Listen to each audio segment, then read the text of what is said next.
Good evening. I hope you're all doing well. Today we're learning Maseches Bava Daf Memches. Please excuse my altered voice. It's not computerized, it's just what it is. And I'm hoping to nurse the throat over the course of the next half hour or so we can learn a little Torah together.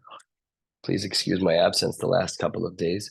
Today we're picking up on Memches Mid Aleph about 1/3 of the way down, jumping into more cases where we are trying to see culpability and responsibility for damages that take place.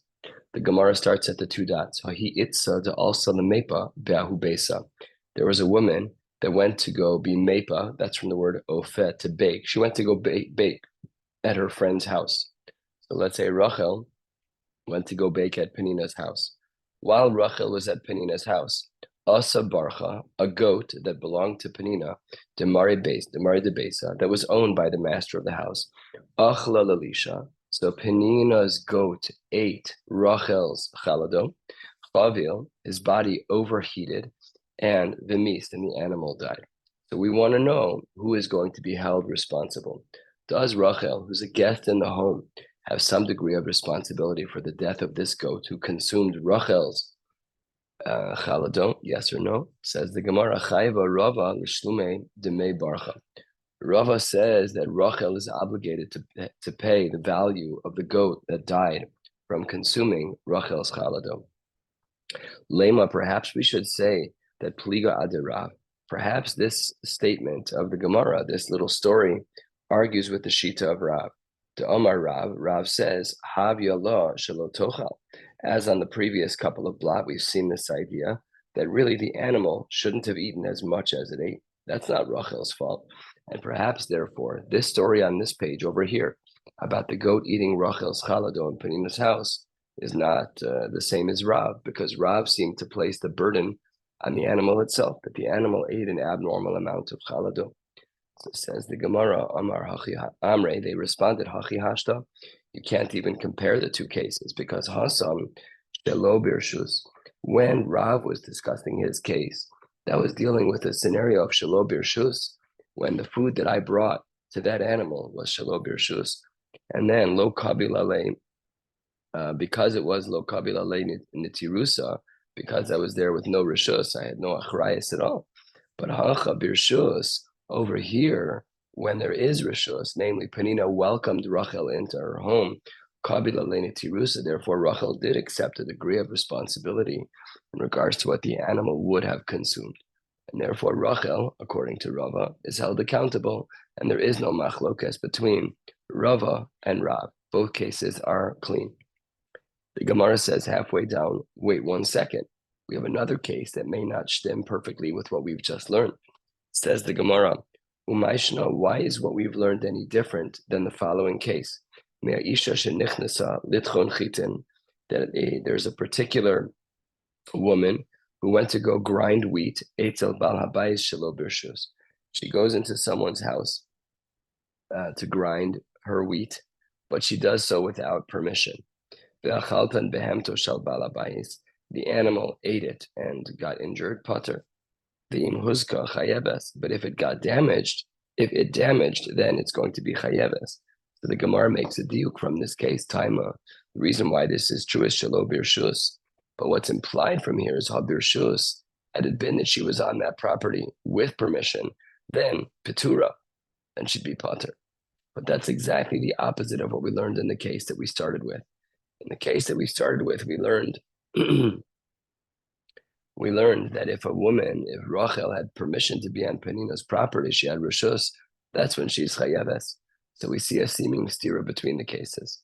The Gemara responds, Amre, there's a difference, shockingly, in regards to the tznius of the activities of grinding wheat and the tznius of the activity of making challah. This is what the Gemara explains as follows. Amre, litchon chitim, when it comes to grinding wheat, because there isn't anything exceptional that she has to do in order to do this activity. She doesn't have to reveal any parts of her body. So therefore, there's no reason for the owner to leave his house. He doesn't have to leave that room when a woman is grinding When a woman is grinding flour, there's no lack of tznius. And therefore, ve'alei day raminiti rusa. And therefore, when the husband is around, he's the one who's watching the animal. And that's why there's no problem with the case of being tochen, because even though it was shalom birshus, but lemaisa, because the husband didn't have to leave when Rachel was visiting, because there's no lack of tznius in grinding flour. So therefore, the burden of responsibility is on the Baal and not on the Isha. But when it comes to kneading dough, because it does cause for a difference in how she covers herself. Seemingly, it was the case that a woman would roll up her sleeves, past the point of halachic acceptance. Let's call it loosely the elbow. It's a big discussion in poskim what that means. The yeshiva community typically assumes that the whole elbow should be covered. So under those circumstances, because that's a tnius issue, so therefore marvasa de chatzer mistalke nafshayu. Therefore, the master of the home, has to leave, and therefore hilkach, because he left Allah dida, it's now her responsibility to make sure that the animal doesn't eat anything, and therefore ramya netirusa. She Rachel will then have to take responsibility, and therefore, if the animal eats too much, he will then be on the hook for responsibility if anything happens to him. That brings us to the two dots, 2/3 of the way down. Our Mishnah, which can be found on the bottom of, which Mishnah is this? Our Mishnah, which is on the bottom of Mem Vav Amud Aleph, that wraps around to the top of Mem Vav Amud Beis. Oh, sorry. On the bottom of Mem Zayin Amud Aleph, that wraps to the top of Mem Zayin Amud Beis. So that Mishnah has a quote over here that says, that if I bring my shore into your house, Omar Rava, we're going to learn a number of scenarios. Here's scenario number 1 of Rava. Rava says as follows. Let's say that I bring my animal into your house, but without permission. And my animal loves digging, and it digs a huge pit in your yard. So, Bala Shore, I, the person who owns the shore, I am going to be held accountable for any and all of the physical damages that occur to the ground itself. So if my animal digs and causes $1,000 in damage to your garden, so then you can send me a bill for $1,000. However, concludes the first case, but the owner of the chatzer is held accountable for anyone who subsequently gets hurt in the pit that my animal dug. So we've created a line in the sand. If my animal digs, I owe you money. But if somebody dies in the pit that's in your field that my animal dug, you're held accountable. So we split the achrayas. And says the Gemara that afal gav, that even though in general we hold Damar mar ki yichre shor bor below shor bor. Yichre ish bor, excuse me, that the only time a bor is considered a bor is when a man digs it, but not when a shore digs it. That's only true in certain cases. Once you saw that there was a hole in your yard, you shouldn't have let anyone come into your yard without filling up that bore. And because you had the opportunity to do so, and you didn't, so therefore you're held accountable. Therefore, command karye dummy. It's as though you dug the bore yourself. Fascinating halachic extension. Let's review. I'm Ruvain, your Shimon. My animal goes into Shimon, into your field, and digs a huge hole. Allah Lamaisa, I owe you, Shimon, the money for the damage in your yard. The next day, Shimon invites over Levi, and Levi with his shore comes over, and somebody falls in and gets hurt. Allah Lamaisa, you, Shimon, are held accountable for the animal that Ruvain, that belongs to Ruvain, that animal dug, because you should have filled it up. You should have known better. The next case of Rava, about 15 lines or so from the bottom.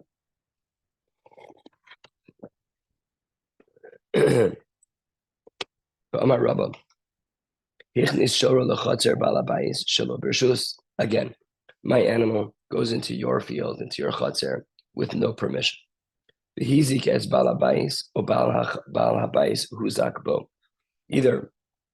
the animal hurts the balabais, or the balabais is hurt by the animal. The halacha is chayev. I'm held accountable for that. Ravat. Typically, we translate the word ravat as crouching. We'll see if that stands the test of the Gemara. If an animal crouches and causes damage, pater. Says the Gemara, what are you talking about? Umishum de ravat pater. Just because an animal crouches, they're pater. That's not true. So therefore, the Gemara pivots and says, you're right.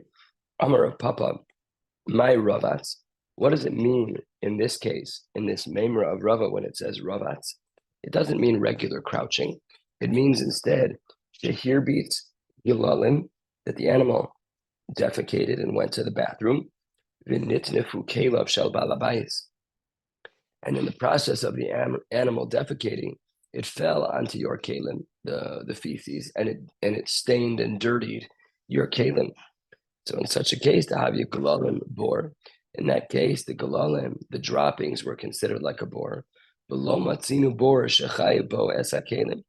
And we don't have a case scenario where a bor damages kalim and there's culpability in such a case. So therefore, we would say that the person is going to be completely pater in that case. And that's what ravats means over here.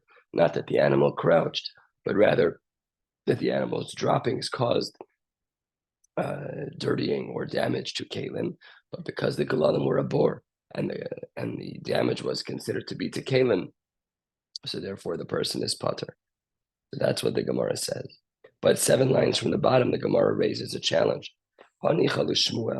This makes sense according to Shmuel, the Amar Kol Takala Borhu, who says that every takala, everything that is in a Rishus Harabim, everything and anything can be begeder, a bor. However, last short line, Ela l'Rav the Amar Adam Mafkir le. But according to Rav, who says that the only time something can be a bor is if the owner was mafkir that item, how can you say that that would be the case over here? Who says that the owner would be mafkir the galalim? Perhaps he wants them for manure for his field. It's a perfect circle of life. He has animals, the animals graze, the animals consume, they go to the bathroom. He takes the galalim and he uses it to help grow more feed. So who says he's going to be mafkir it?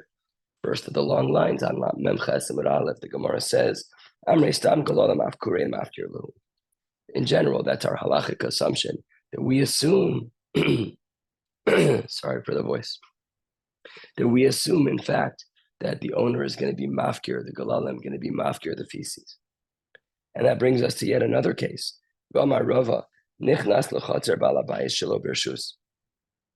say that I, as a person, walk into your field, not my animal. I walk into your field without permission.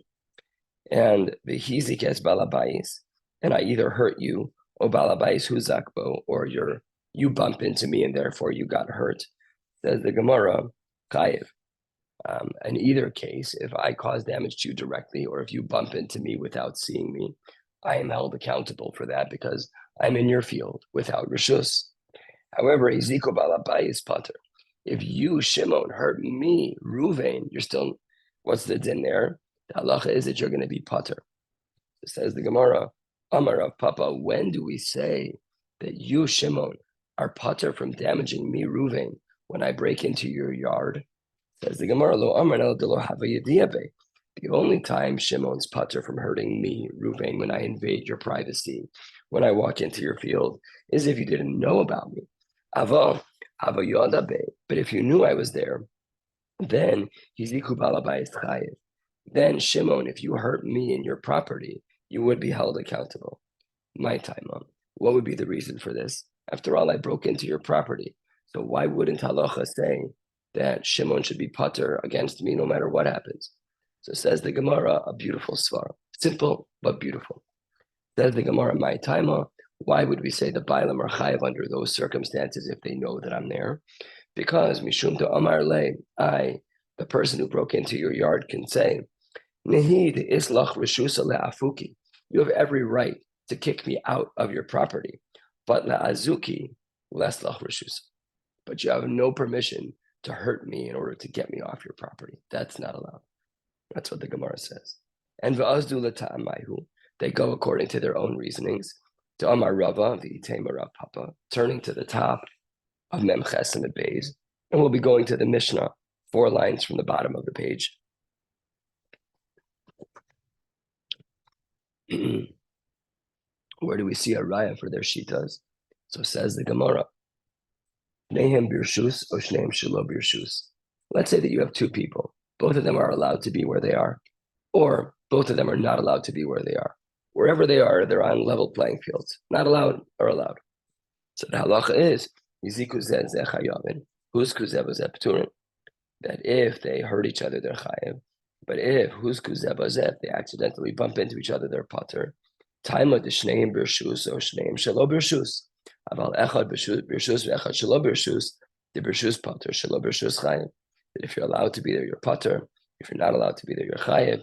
And the Rishonim here explain, unless the person knows about you. And that's really what's missing from the Gemara, that the Rishonim explain that therefore we have a raya for Rava and Rav Papa. That brings us to the two dots, going to the next part of the Mishnah, which is on the top of Mem Zayin Amud Beis. The Gemara says 5 lines down on Mem Ches Amud Beis, Nafal lebor, if an animal falls into a bor, v'hivish meimav, and right when my animal falls in, it instantly ruins your water. Halacha is chayev. Amar Rava lo shanu, when do we say this is true? Ela shehivish b'shas nefila, if the water gets ruined instantly with the falling in of the bor. But if the water is still fine for 10, 20, 30 minutes, and only at a later point does it putrefy, and the Gemara says, la'achar nefila, aval la'achar nefila pater. My time, why is this true? Because look at how the Gemara looks at this case. Have a shore bor. The shore that's floating in your water is viewed as a halachic bor. Umayim kalim. The water inside that bor is viewed like kalim. And as we saw on the previous page, a bor that causes damage to kalim, your potter. So because the shore is the bor, and because the mayim is the kalim, so therefore you're completely potter. Says the Gemara, as it did in the previous sample, I could understand that according to Shmuel, who says that every item in theory could be begeder bor, as long as it's in a public space. But according to Rav, who says that a bor can only be created by being mafkir something, so then how would you explain this case? The Gemara doesn't have a response, and therefore gives another version of Rava's comment. If you look at the two dots right where we started, 6 lines from the top, you see Rava number 1. And now 12 lines down, we see Elai Itmar, Hachi Itmar. If Rava said anything about this, here is what he said. Amar Rava, lo shanu ela shehivish megufo. When do we say the din of our Mishnah that you're chayiv? That's if the body of the animal was filthy dirty, it was covered in dung and gross things, and the second it landed in the water, it is going to be chayiv because it ruined the water right away. But if the animal wasn't sullied at all, and the reason why the waters were ruined was not because of anything on the goof per se, but that the body started to decompose and it smelled bad, their smell alone is not enough of a reason to be chayiv, pater, my time, because grama be'almahu, it's considered to be an indirect damage, and therefore the grama be'alma lo mechayiv. So that also is a very clean case, and according to this second version of Rava, we would assume that only if the animal was sullied itself and it ruined the water instantly upon entering the water, that's when it would be problematic. But if there was a delay and only the odor of the animal was the problem, we would therefore assume that you're pater because of grama benizak and pater. That brings us to the two dots, about a third of the way down on Mem Ches Amud Beis. Let's continue. The Gemara says, based on the Mishnah on the top of Mem Zayin Amud Beis, the Gemara says, these two people, the father or the son, are considered to be the nizak, the person who owns the property, the bailim. So then halacha is mishalim es hakofer. We saw this in the Mishnah there. We didn't see it together, but in yesterday's blot, it highlighted the fact that there's a machlokes between the Tanakama and Rebbe. According to Rebbe, mechayiv, and Rebbe, according to the Tanakama, it's mechayiv, and according to Rebbe, it had a different din. Says the Gemara ve'amai. Why would there be a punishment of kofar in this case? Kofar only applies by a muad. And here says the Gemara, hatamhu. We're dealing with a docile animal. There's no reason why we should be paying kofar. Kofar is a din that's limited to a muad. Says the Gemara, Amara b'muad lipol al b'nei adam b'boros askina. We have an animal that has a unique proclivity that whenever it sees a person inside a pit, it jumps on it and kills it. That's what the animal is muad for. Let's read it again. B'muad lipol, the animal is muad to fall, al b'nei adam b'boros askina. A very unique type of behavior. Says the Gemara, Ihachi, if it's true that a docile animal would have done that even one time, then the animal should have been killed bar katalahu. An animal that's a tam that kills, we know the animal is put to death. So how could we have a case scenario where this animal even develops the pattern of killing 3 times? Any one time the animal kills, it should be killed itself. So therefore, this can't be the case that we're dealing with in our Mishnah. Because in our Mishnah, the animal that's a tam that killed in the pit, the first time it did that, it gets killed. It says the Gemara, you're right. Here's answer number 2. Amar Rav Yosef, Techaza Yeroka B'Nafa. What we're talking about is an animal that became muad by eating green vegetation on the lip of the boar, but the animal was a bit of a klutz, and every time it got to the edge of the boar, it would slip in, and it killed 3 times. Now, because in cases like that, the animal really wasn't going after a person at all. It literally slipped. So the Chora implied from the Gemara is that the animal wouldn't be killed, but would be able to build an opportunity would be able to build toward being a muad. So says the Gemara, that's considered an acceptable answer. Shmuel Amar, Shmuel provides a third answer. We're about a third of the way down on the page, heading to the Mishnah. Shmuel Amar Hamani, who's the author of our Mishnah that depicts this machlokes Rabbanon and Rebbe? That's Rabbi Yossi Haglilihi. Amar tam mishalim chatzi kofer. That when our Mishnah says you're chayiv kofer, it only means chatzi kofer, and that's l'shitas Rabbi Yossi Haglili. Ula Amar, Ula argues halfway. He agrees in principle to the basic answer of Shmuel, and that is that Ula Amar, yes, it's Rabbi Yossi Haglili, but Amar kirib tarfon, Amar keren b'chatzer hanizak nezek shalem mishalem. That according to Tarfon, and we've seen this numerous times throughout the Masechta, that if there's Keren b'chatzer anizak, nezek shalem is paid.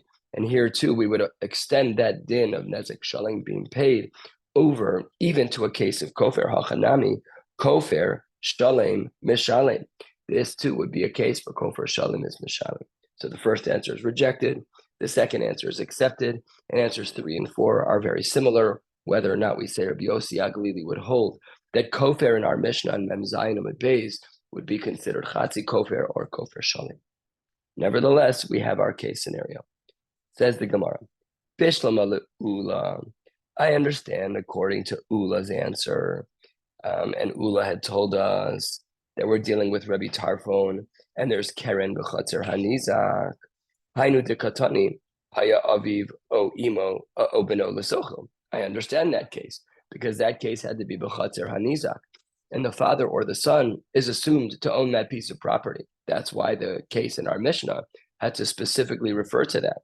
Elul Shmuel, but according to the answer of Shmuel, who said that we're only dealing with chatzi kofer, my iria beno aviv afilu acher nami. Doesn't have to be the father. It could be any case scenario, even if it's not the nizak. Says the Gemara, you're right. You're right. It could have been anybody else. It was just orcha de milsa ktani. It just happened to be that that's what was going on. That was what people were talking about. But lav dafka, that it actually had to be the father or a son. That brings us to the next 2 dots. We're halfway down on Maseches Amud Beis. Let's continue. We pointed out that there's a machlokas on this line between the Tanakama and Rebbe. And here the Gemara says, Itmar Rav Amar, Hilchasa Tanakama. According to Rav, we hold like the Tanakama. Shmuel Amar Hilchasa Rebbe. And Shmuel says we hold like the opinion of Rebbe. Just to review the Shitas, you can look back on the top of Mem Zayin Amud Beis and see the case is 4 lines down of Haya Aviv O Beno, V'stocho Mishalim Es HaKofer, V'imhichnis Birshus Bal HaChatzer Chayev, Rebbe Omer B'chulan Eino Chayev Ad Shekibel Alav Lishmor. So Rebbe has a very stringent line about being Chayev, and that you won't be Chayev until you accepted Shmira. That's their machlokas.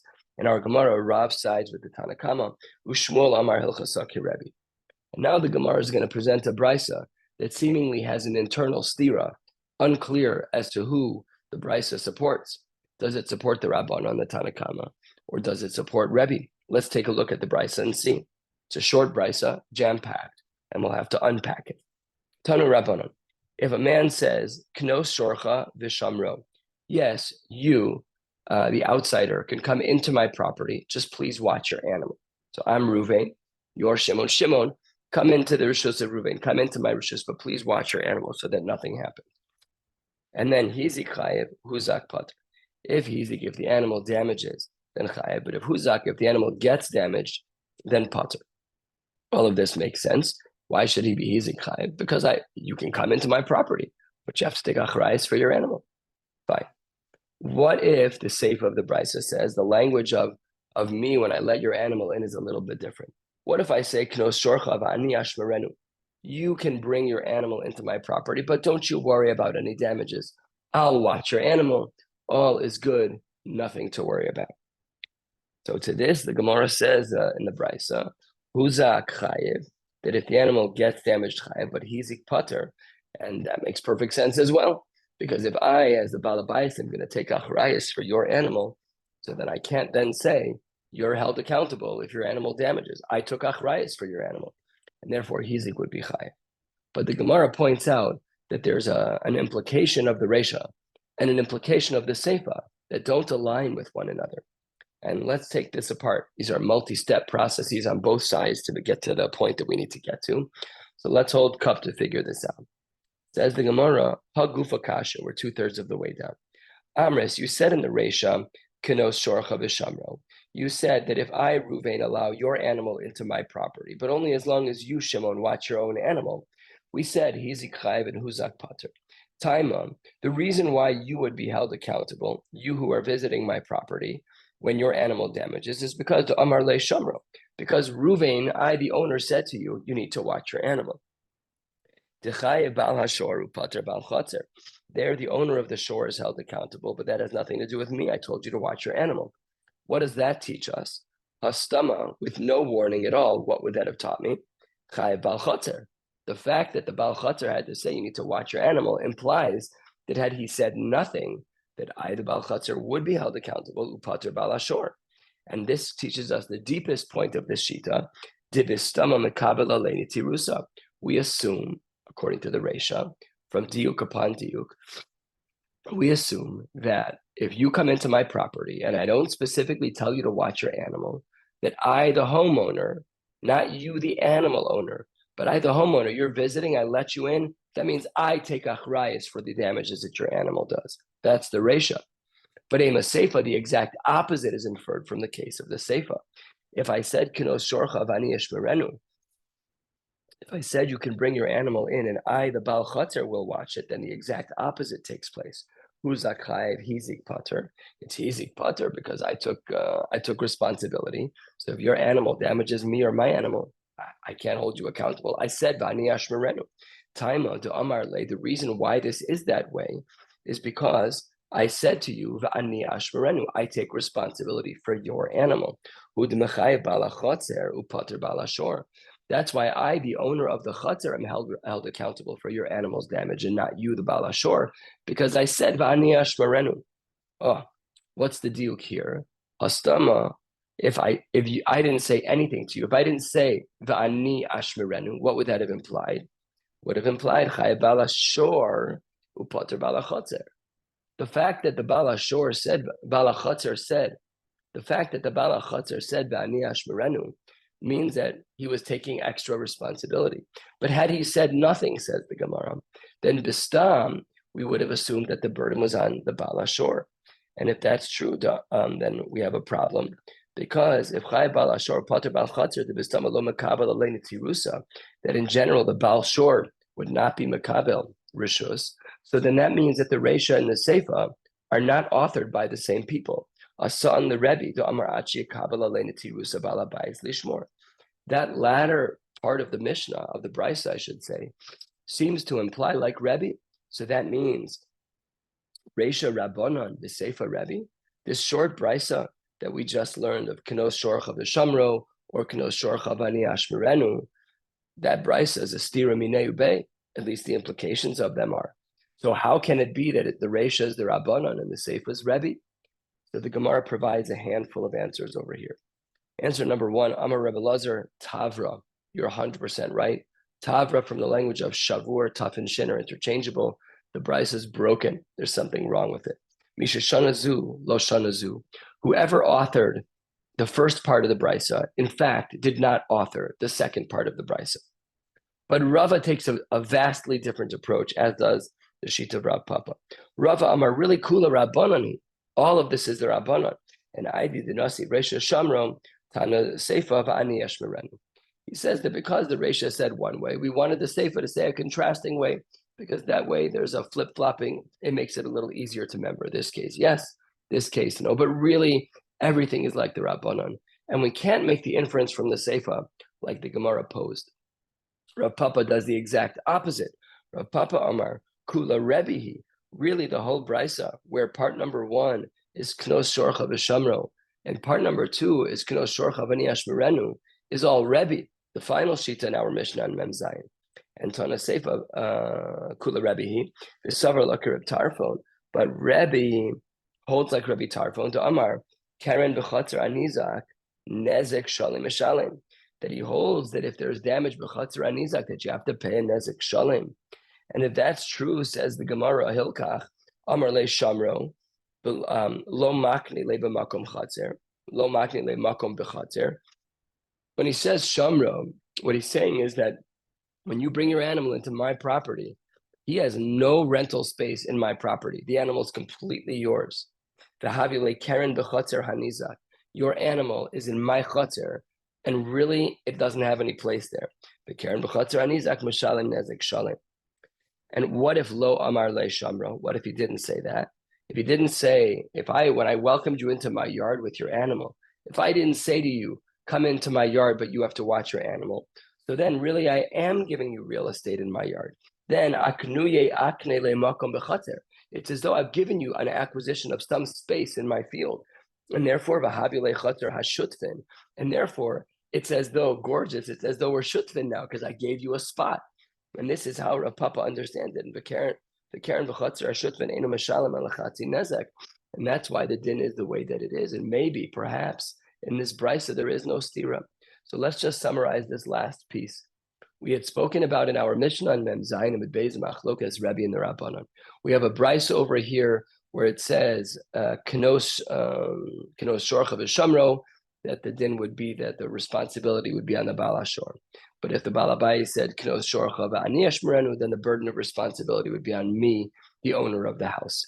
Says the Gemara, the problem is that the diyukim of the Reisha and the Seifa imply that the Reisha is the Rabbanan and the Seifa is Rebbe. And we had three answers. We have the answer of Tavra. We have the answer that really our Mishnah is completely like the Rabbanan. And this Mechudash answer that the Bryce is really completely Rebbe, and all we're talking about is whether or not in my comments I've given you halachic access to the real estate in my yard. We'll stop right here at the Mishnah on the bottom of Memches and Beis. Emir Hashem will pick up tomorrow. I'll let you know if it's going to be in person or in Zoom. I very much hope it's in person. Wishing you all a beautiful night.